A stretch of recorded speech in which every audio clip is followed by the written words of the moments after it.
medyo mahaba pang biyahe papuntang Katiklan highway.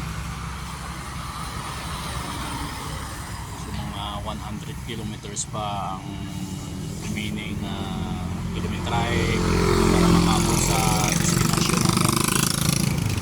So galing kami kanina ng oras 2:45 yan. 2:45 kami nakahalin dito sa Bridco. Paabot kami mga alas 2, alas 4 ang pagahon sa Lumang Dashboard. So travel ngayon, time check is around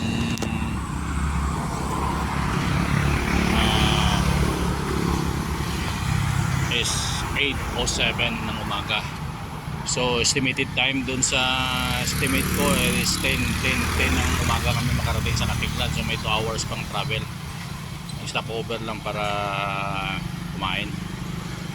So tabayanan nyo pagdating naman sa Katiklan Port, tatawid naman kami papuntang Bululakaw, Mindoro. Then travel again papuntang Mindoro Port, going to Batangas. Mababa pang biyahe nito. Ako lang isa driver, walang kapalitan. Paingay nga. Okay, see you soon.